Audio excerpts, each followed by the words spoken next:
Hey guys, this is Adam Curry here, and today we're going to be talking about tuning your RC car with shock positions. This is a pretty big setup adjustment. If the car is pretty off, you can definitely either tighten it up, tame it down, but these do play a pretty big part in your setup.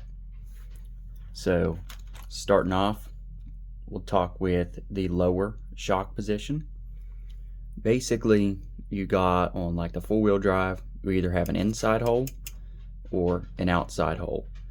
So a lot of the times guys get this wrong. They think if they move the shock on the bottom to the outside of the arm, they'll actually gain grip or put more roll in the car.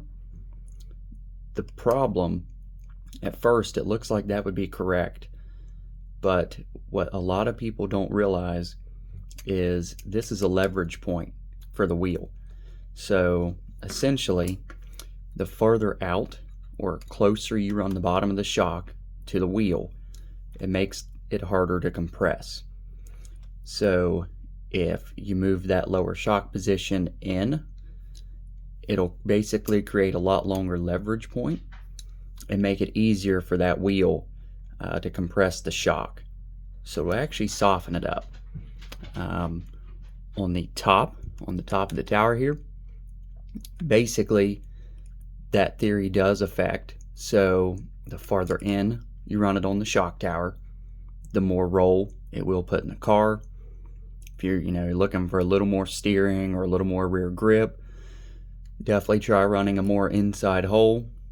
If the car is really rolly, you definitely want to run the outside shock holes.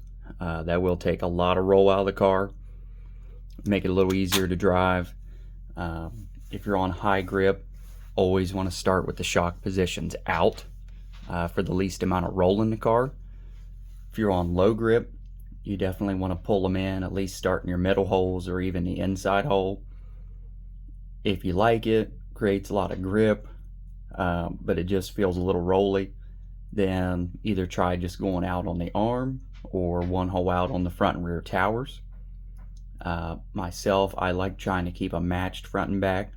So if you run it more inside on the front, you should probably try to match it with the rear, just to try to keep the front and back balance of the car the same. But just a quick recap here.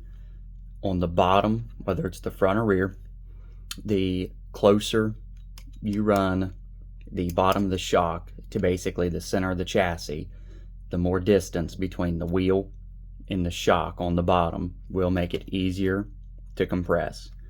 The farther out you run the bottom of the shock towards the wheel, the stiffer it'll be to compress.